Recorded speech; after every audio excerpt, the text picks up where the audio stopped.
Assalamualaikum warahmatullahi wabarakatuh, Sobat Rini Channel Education. Semoga semakin hari semakin bersemangat untuk beredukasi. Video kali ini kita akan bahas bagaimana memahami pengambilan sumpah pegawai KD 3.6 pada mata pelajaran otomatisasi tata kelola kepegawaian. Saksikan videonya sampai selesai, jangan di skip untuk informasi lengkapnya.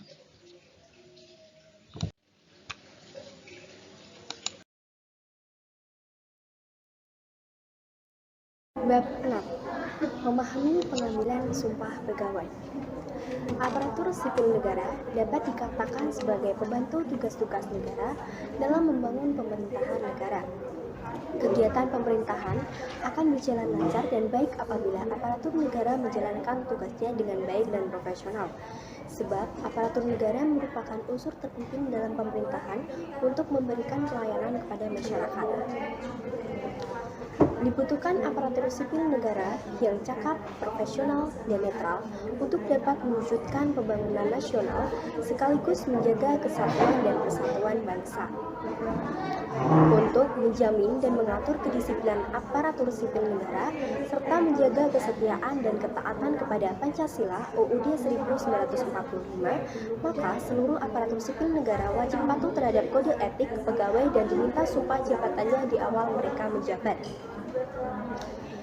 Dalam gambar 6.1 terlihat beberapa pegawai tengah diminta sumpah jabatannya.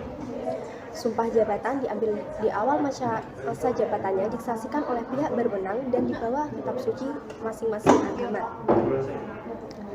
Seorang yang telah bersumpah untuk taat, patuh, dan tunduk adalah orang yang pertama kali dimintai pertanggungjawaban. Apabila seorang aparatur sipil negara telah bersumpah, maka ia siap untuk taat pada aturan yang berlaku dan merelakan yang pertama kali dihukum jika melanggar aturan.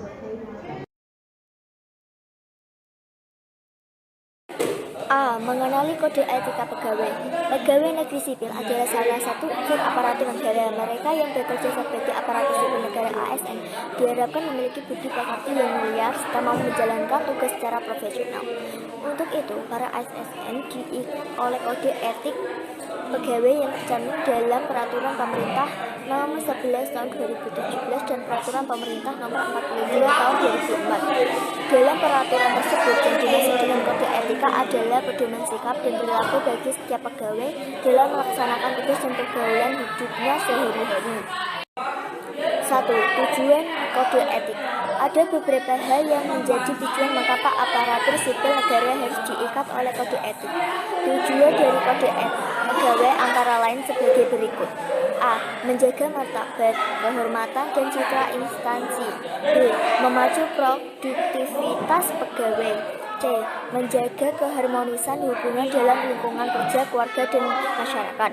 2. Nilai-nilai dasar. Nilai-nilai dasar merupakan poin-poin penting yang harus dijunjung oleh setiap aparatur sipil negara. Nilai-nilai harus diperhatikan dalam keseharian seluruh aparatur sipil negara. Nilai-nilai dasar yang harus dijunjung tinggi oleh setiap pegawai meliputi: A. Ketakwaan kepada Tuhan Yang Maha Esa. B. Kesetiaan dan ketaatan kepada Pancasila dan Undang-Undang Dasar 1945. C. Semangat nasionalisme. D. Mengutamakan kepentingan negara di atas kepentingan pribadi atau golongan. E. Ketaatan terhadap hukum dan peraturan perundang-undang. F. Penghormatan terhadap hak asasi manusia. G. Tidak diskriminatif. H. Profesionalisme, netralitas, dan bermoral tinggi. E. Semangat jiwa korupsi. 3. Ruang lingkup kode etik. Berikut ini merupakan hal yang harus dipatuhi oleh seluruh ASN. A. Mengetahui atau memahami serta mentaati ketentuan peraturan perundang-undang di bidang kepegawaian. B. Tidak memberikan keterangan informasi data kepegawaian yang bersifat rahasia kepada pihak yang berwenang. C. Tidak menyalahgunakan organisasi untuk kepentingan pribadi atau golongan. D. Tidak melakukan pungut tidak sah dalam bentuk apapun dalam melaksanakan tugasnya untuk kepentingan pribadi, golongan, atau pihak lain. E. Tidak bertindak selaku perantara bagi seseorang, personal, dan golongan untuk mendapatkan pekerjaan atau pesanan dari organisasi. F. Tidak bertindak selaku perantara dalam proses administrasi kepegawaian dengan mengambil keuntungan pribadi atau golongan G, menciptakan dan memelihara suasana kerja yang kondusif.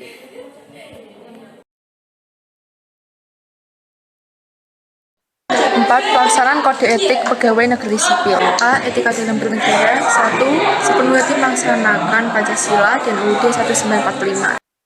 2. Mengangkat harkat dan martabat bangsa dan negara. 3. Saling merekatkan hubungan dan menjadi alat pemersatu bangsa. 4. Patuh dan taat terhadap semua peraturan dan perundang-undangan yang berlaku dalam menjalankan tugas. 5. Akuntabel dalam melaksanakan tugas.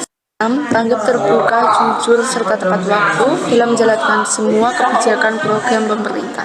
7. Menggunakan sumber daya negara secara efektif dan efisien. 8. Tidak memberikan kesaksian palsu.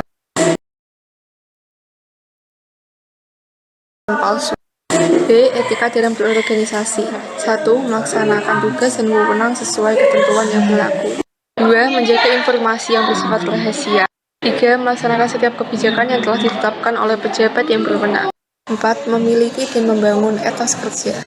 5. Menjalin hubungan yang kooperatif untuk mencapai tujuan bersama. 6. Kompeten dan handal dalam pelaksanaan tugas. 7. Patuh dan taat terhadap standar operasional dan tata kerja. 8. Mengembangkan pemikiran secara kreatif dan inovatif. 9. Berorientasi untuk meningkatkan kualitas kerja. C. Etika terhadap diri sendiri. 1. Jujur dan terbuka serta tidak memberikan informasi yang salah. 2. Bertindak dengan penuh kesungguhan dan ketulusan. 3. Menghindari konflik kepentingan pribadi, kelompok, maupun golongan. 4. Berinisiatif untuk meningkatkan kualitas pengetahuan, keterampilan, dan sikap. 5. Memiliki daya juang yang tinggi. 6. Memelihara kesehatan jasmani dan rohani. 7. Menjaga keutuhan dan keharmonisan keluarga. 8. Berpenampilan sederhana, rapi, dan sopan.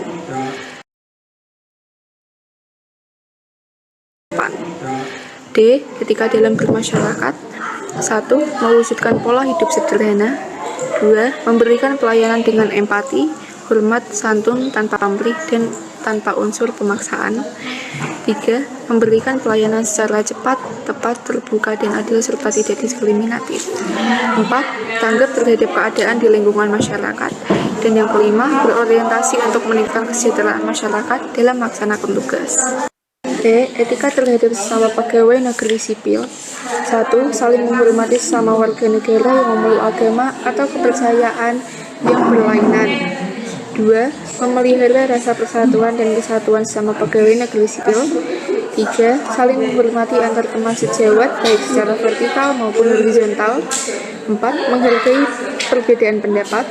5. Menjunjung tinggi harkat dan martabat pegawai negeri sipil. 6. Menjaga dan menjalin kerjasama yang kooperatif sesama pegawai negeri sipil. Dan yang 7. Berhimpun dalam satu wadah Korps Pegawai Republik Indonesia yang menjamin terwujudnya solidaritas dan soliditas dalam memperjuangkan hak-haknya. Masalah 6.1. Pak Budi saat ini bekerja di bagian Bea Cukai Pelabuhan. Menjelang Idul Fitri, Pak Budi mendapatkan banyak kiriman parsel dan hadiah, baik dari atasan, rekan sekantor, maupun para pengusaha yang sering berurusan dengan pihak Bea Cukai. Di sisi lain, Komisi Pemberantasan Korupsi atau KPK telah menerbitkan surat imbauan agar pegawai negeri sipil atau penyelenggara negara tidak menerima gratifikasi baik uang, bingkisan, parsel, fasilitas, dan bentuk pemberian lainnya terkait dari Raya Idul Fitri dari rekanan atau pengusaha atau masyarakat yang bertentangan dengan jabatan. Bagaimana menurutmu? Dalam budaya di Indonesia, menjelang Idul Fitri sudah biasa untuk saling memberikan hadiah bingkisan penyelesaian. Namun momen ini rupanya dimanfaatkan oleh segelintir orang untuk menarik simpati orang yang diberikan. Ada maksud lain dari diberikannya bingkisan tersebut. Berdasarkan imbauan yang diterbitkan KPK, Pak Budi masih diperbolehkan menerima bingkisan dari atasan atau rekan sekantornya. Namun Pak Budi harus mengembalikan bingkisan yang diberikan oleh pengusaha-pengusaha lainnya.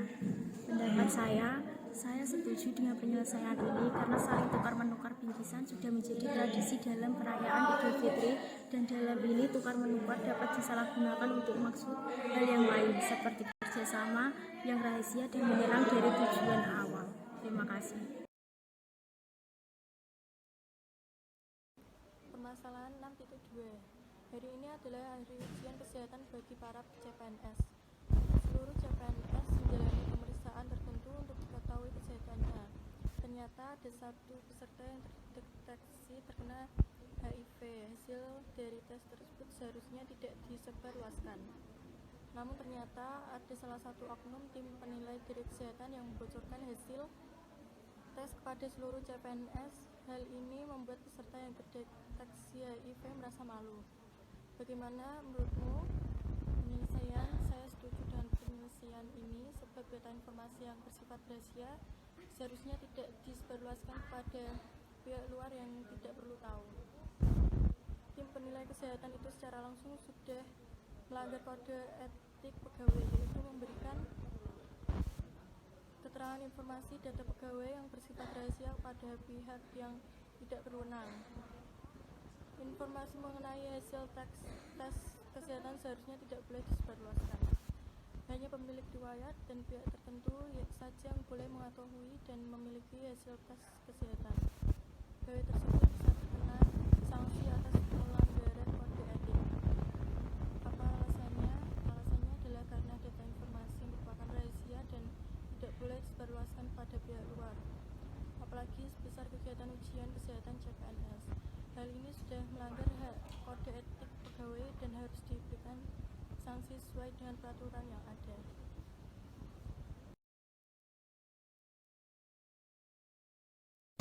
Penjelasan mengenai penyelenggaraan terhadap kode etika awal berdasarkan pada peraturan pemerintah nomor 42 tahun 2004 tentang pembina jiwa, korps, dan pegawai sipil. Setelah pengusahaan negeri sipil yang terbukti melanggar kode etika kepegawaian akan dikenakan sanksi moral. Sanksi moral yang diberikan secara tertulis berupa secara terbuka ataupun tertutup.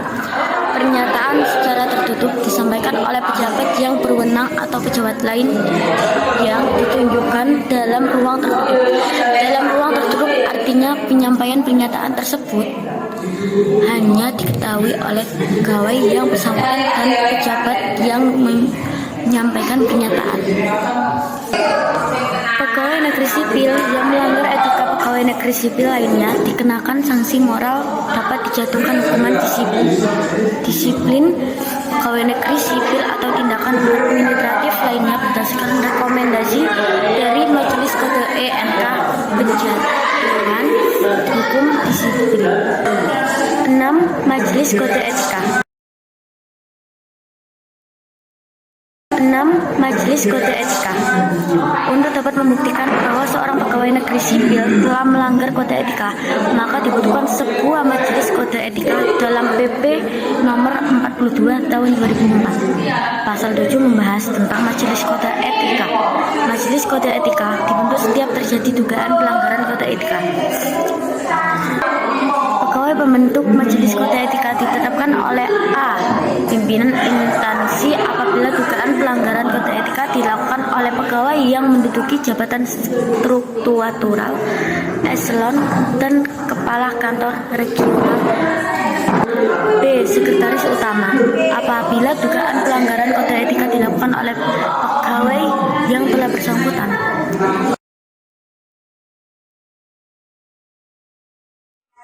B. Prosedur sidang kode etik.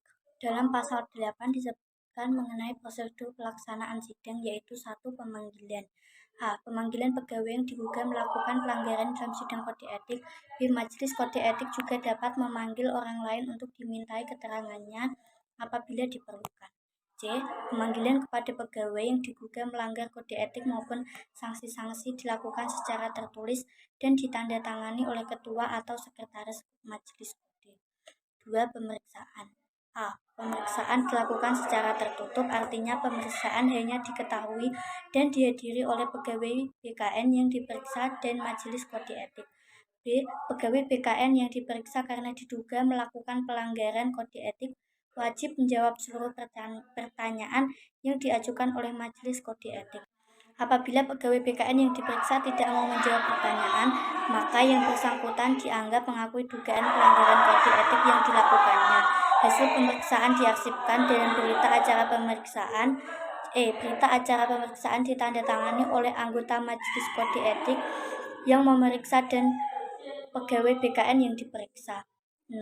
Apabila PNS yang diperiksa tidak tersedia menandatangani berita acara pemeriksaan, maka berita acara pemeriksaan tersebut cukup ditandatangani oleh Majelis Kode Etik yang memeriksa, dengan memberikan catatan dalam berita acara pemeriksaan bahwa PNS yang diperiksa tidak bersedia menandatangani berita acara pemeriksaan.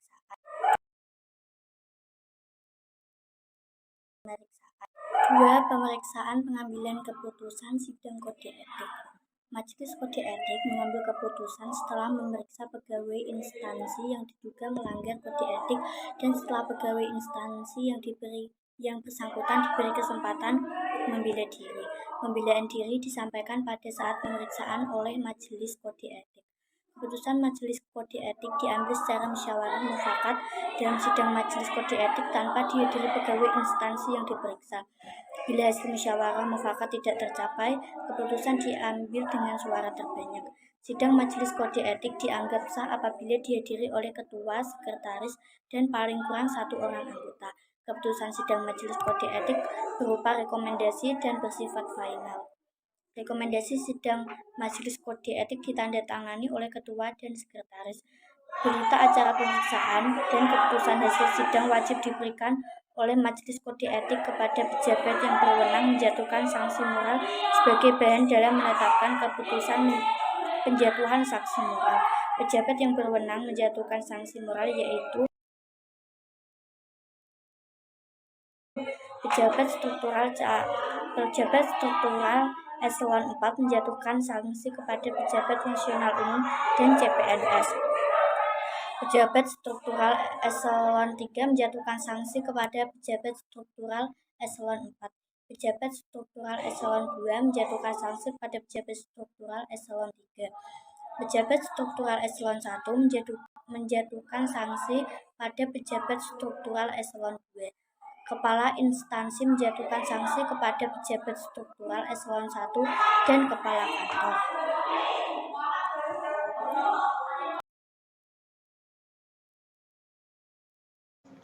Permasalahan 6.3. Seorang calon pegawai negeri sipil melakukan tindakan tidak terpuji dengan memaki-maki masyarakat yang melakukan kesalahan administrasi. Calon pegawai itu rupanya tersulut emosinya sehingga memaki dan membentak masyarakat sipil. Esoknya, CPNS tersebut akan disidang oleh Majelis Sidang Kode Etik. Siapa sajakah yang berhak menjadi anggota sidang tersebut sekaligus menjatuhkan sanksi moral terhadap CPNS tersebut? Penyelesaian. Dalam kasus pelanggaran kode etik ini, yang melakukan adalah seorang CPNS. Dalam peraturan pemerintah, pejabat yang berwenang menetapkan majelis kode etik adalah kepala kantor regional bila pelanggaran kode etik dilakukan oleh CPNS. Lalu yang berhak menjatuhkan sanksi moral adalah pejabat struktural eselon 4. Pendapat saya setuju dengan penyelesaian tersebut sebab dalam peraturan pemerintah, pejabat yang berwenang menetapkan majelis kode etik adalah kepala kantor regional bila pelanggaran kode etik dilakukan oleh CPNS dan aturan tersebut sudah sesuai dengan prosedur. Alasannya, karena dalam pengambilan keputusan sidang kode etik akan dilakukan setelah memeriksa pegawai instansi yang diduga melanggar kode etik, dan dalam permasalahan tersebut tersangka seorang CPNS melakukan tindakan tidak terpuji kepada masyarakat sehingga pejabat struktural eselon 4 berhak menjatuhkan sanksi moral kepada CPNS tersebut. Permasalahan 6.4. Hari ini akan diadakan sidang kode etik terhadap 3 orang PNS yang melanggar kode etik. Bila sesuai rencana yang akan menjadi anggota majelis kode etik ada 7 orang, namun ternyata 1 orang anggota majelis kode etik tidak bisa menghadiri sidang karena sakit. Apa yang harus dilakukan oleh anggota lainnya? Penyelesaian sesuai peraturan. Jumlah anggota majelis kode etik bila lebih dari 5 maka jumlahnya harus ganjil. Hal ini akan berkaitan dengan pengambilan suara hasil sidang. Dalam permasalahan di atas, anggota majelis sidang yang ada harus keluar 1 sebagai anggota majelis agar total anggota majelis kode etik tetap berjumlah ganjil. Saya setuju dengan penyelesaian ini sebab sudah sesuai dengan regulasi dan kebijakan yang sudah ditetapkan pemerintah. Alasannya adalah karena jumlah anggota majelis anggota kode etik lebih dari 5 maka jumlahnya harus ganjil. Oleh sebab itu, anggotanya harus dikeluarkan 1 supaya sesuai dengan regulasi dan kebijakan yang berlaku.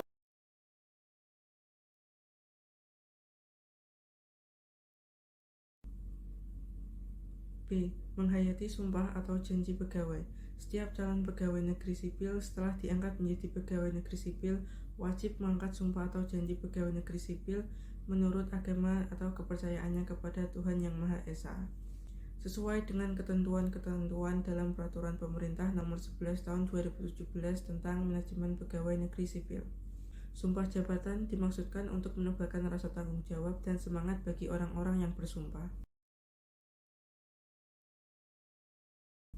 1. Susunan sumpah pegawai. Demi Allah, saya bersumpah bahwa saya untuk diangkat menjadi pegawai negeri sipil akan setia dan taat sepenuhnya kepada Pancasila, Undang-Undang Dasar Negara Republik Indonesia tahun 1945, negara dan pemerintah, bahwa saya akan menaati segala peraturan perundang-undangan yang berlaku dan melaksanakan tugas kedinasan yang dipercayakan kepada saya dengan penuh pengabdian, kesadaran, dan tanggung jawab, bahwa saya akan senantiasa menjunjung tinggi kehormatan negara, pemerintah, dan martabat pegawai negeri sipil, serta akan senantiasa mengutamakan kepentingan negara daripada kepentingan saya sendiri, seorang atau golongan, bahwa saya akan memegang rahasia sesuatu yang menurut sifatnya atau menurut perintah harus saya rahasiakan, bahwa saya akan bekerja dengan jujur, tertib, cermat, dan bersemangat untuk kepentingan negara. 2. Sumpah pegawai untuk berbagai keyakinan agama. Berikut ini adalah pengucapan sumpah atau janji bagi para pemeluk agama selain Islam seperti yang tercantum dalam Peraturan Pemerintah Nomor 11 Tahun 2017. A. Apabila seorang pegawai negeri sipil berkeberatan untuk mengucapkan sumpah karena keyakinannya terhadap agama atau kepercayaannya terhadap Tuhan Yang Maha Esa, maka ia mengucapkan janji. B. Kalimat demi Allah saya bersumpah atau berjanji diganti dengan kalimat demi Tuhan Yang Maha Esa saya menyatakan dan berjanji dengan sungguh-sungguh. C. Bagi mereka yang beragama Kristen, pada akhir sumpah atau janji ditambahkan kalimat yang berbunyi kiranya Tuhan menolong saya. D. Bagi mereka yang beragama Hindu, maka frasa demi Allah diganti dengan Om Atah Parami Wisesa. E. Bagi mereka yang beragama Buddha, maka frasa demi Allah diganti dengan demi Sang Hyang Adi Buddha. F. Bagi calon PNS yang beragama Konghucu, maka frasa demi Allah diganti dengan kalimat kehadirat yang di tempat yang maha tinggi dengan bimbingan rohani Nabi Kongzi dipermuliakanlah. G. Bagi mereka yang berkepercayaan kepada Tuhan Yang Maha Esa selain daripada beragama Islam, Kristen, Hindu, dan Buddha, maka kata-kata demi Allah diganti dengan kata-kata lain yang sesuai dengan kepercayaannya terhadap Tuhan Yang Maha Esa. 3. Pengambilan sumpah atau janji pegawai. 3. Pengambilan sumpah atau janji pegawai. Berikut ini adalah poin-poin penting selama proses pengambilan sumpah jabatan. A. Sumpah atau janji pegawai negeri sipil diambil oleh Menteri, Jaksa Agung, pimpinan lembaga pemerintahan departemen, pimpinan kesekretariatan lembaga tertinggi atau tinggi negara, dan pejabat lain yang ditentukan oleh Presiden dalam lingkungan kekuasaannya masing-masing. Namun pejabat-pejabat ini masih dapat menunjuk pejabat lain untuk mengambil sumpah atau janji pegawainya. B. Pengambilan sumpah atau janji dilakukan dalam suatu upacara yang khidmat. C. Pengambilan sumpah atau janji harus didampingi oleh seorang rohaniawan. D. Pengambilan sumpah atau janji disaksikan oleh dua orang yang pangkatnya serendah-rendahnya sama dengan pangkat pegawai yang mengangkat sumpah atau janji. E. Pejabat yang mengambil sumpah atau janji mengucapkan susunan kata-kata sumpah atau janji, kalimat demi kalimat yang diikuti oleh pegawai yang mengangkat sumpah atau janji. F. Pada waktu mengucapkan sumpah atau janji, semua orang yang hadir dalam upacara itu berdiri. G. Pejabat yang mengambil sumpah atau janji membuat berita acara tentang pengambilan sumpah atau janji tersebut. Berita acara harus ditandatangani oleh pejabat yang mengambil sumpah atau janji, pegawai yang mengangkat sumpah atau janji, dan saksi-saksi.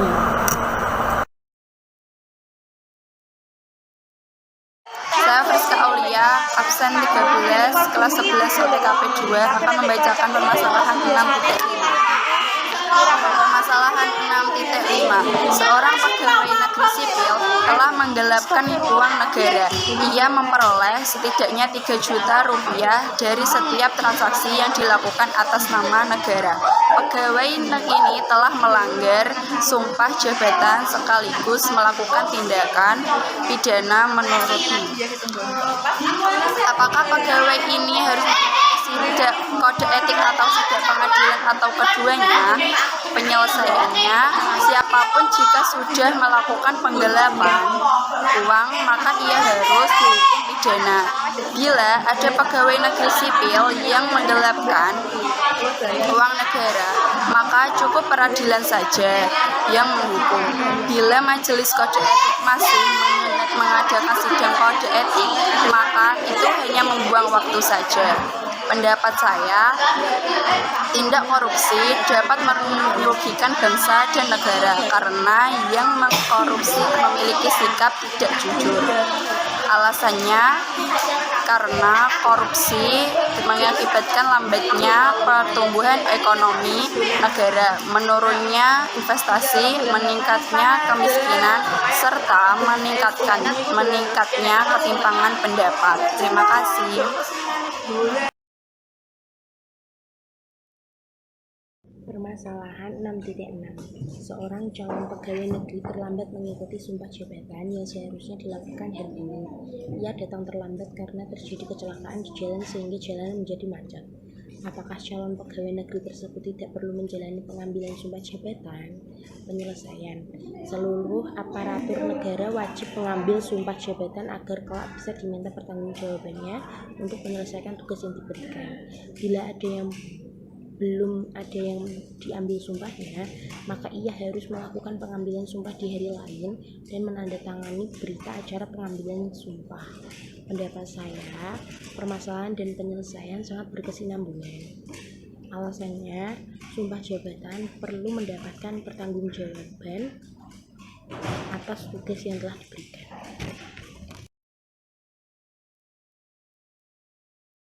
C. Panca Prasetya Korps Pegawai Republik Indonesia atau Korpri. 1. 5 janji setia Korpri berjanji 1. Setia dan taat kepada negara Republik Indonesia yang berdasarkan Pancasila dan Undang-Undang Dasar 1945. 2. Menjunjung tinggi kehormatan bangsa dan negara serta memegang teguh rahasia jabatan dan rahasia negara. 3. Mengutamakan kepentingan negara dan masyarakat di atas kepentingan pribadi dan golongan. 4. Memelihara kesatuan dan persatuan bangsa serta kesetiakawanan Korps Pegawai Republik Indonesia. 5. Menegakkan kejujuran, keadilan, dan disiplin serta meningkatkan kesejahteraan dan profesionalisme.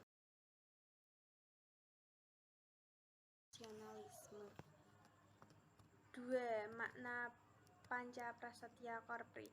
Pengucapan Panca Prasetya Korpri merupakan pernyataan dan janji secara sadar, ikhlas, dan penuh tanggung jawab kepada diri sendiri. Anggota Korpri harus dapat dipercaya untuk memikul tugas jabatan pemerintah. A. Prasetya pertama. Setia merupakan sikap batin. Sikap setia dan taat diwujudkan dengan tidak mengkhianati bangsa, menjual informasi negara kepada pihak asing, atau menyelisihi nilai-nilai yang terkandung dalam Pancasila. B. Prasetya kedua. Menjunjung tinggi adalah mengangkat dan meletakkan sesuatu di atas kepala dengan tujuan menghormati, menghargai, dan menjaga nilai-nilai keluhuran seseorang atau sesuatu.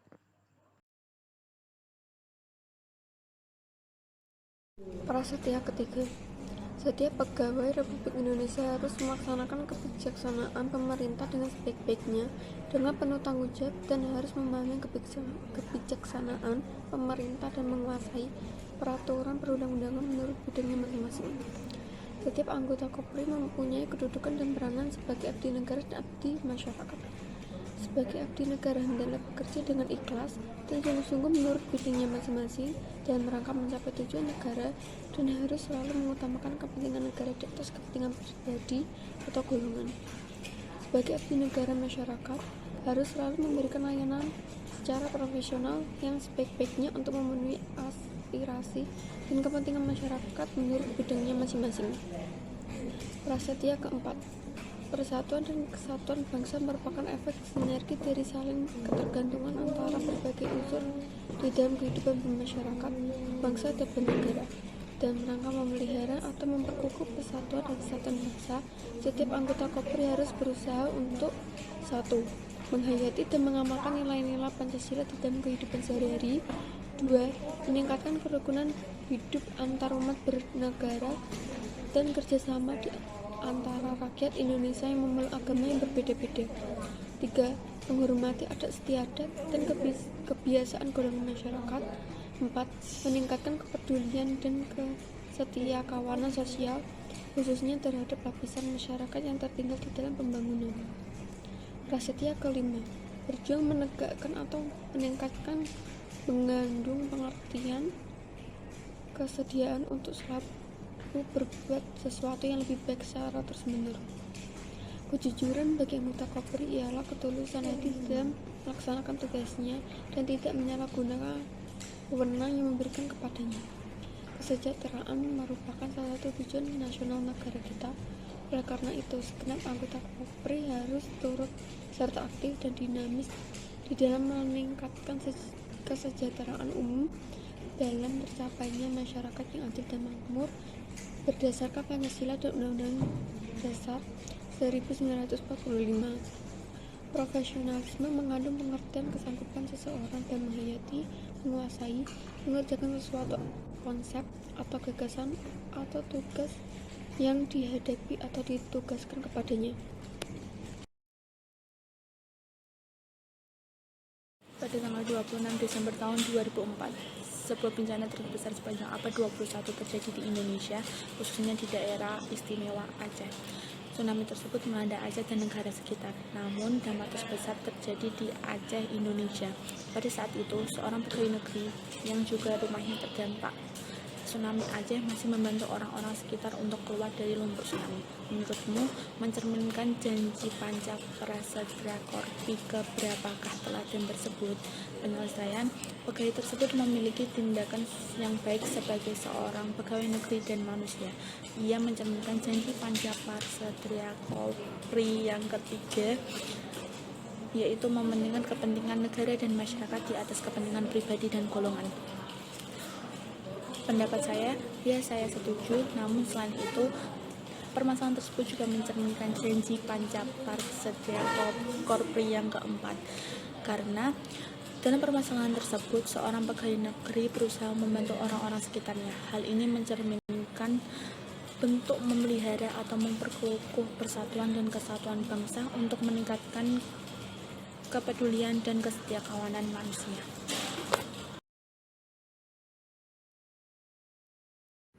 Permasalahan 6.8. Dalam sebuah departemen pemerintah, ada beberapa pegawai negeri yang ingin saling menjatuhkan nama baik pegawai lainnya yang dirasa lebih baik kinerjanya dibanding mereka.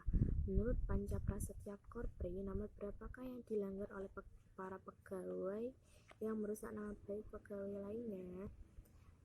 Penyelesaian, merusak nama baik orang lain adalah salah satu sifat dengki. Sifat ini akan menjadikan lingkungan sekitar orang tersebut menjadi tidak kondusif. Sebagai seorang pegawai negeri, menjaga hubungan dan nama baik sesama pegawai adalah bentuk pelaksanaan dari Panca Prasetya Korpi yang keempat. Menurut pendapat saya, saya tidak setuju karena permasalahan tersebut telah melanggar Panca Prasetya Korpi yang keempat. Alasannya karena dalam permasalahan tersebut, seorang pegawai saling menjatuhkan nama baik pegawai lainnya karena merasa dirinya lebih baik dibanding ini menjadikan lingkungan di sekitar tidak kondusif dan dalam hal menjaga nama baik hubungan maupun nama baik sesama para pegawai.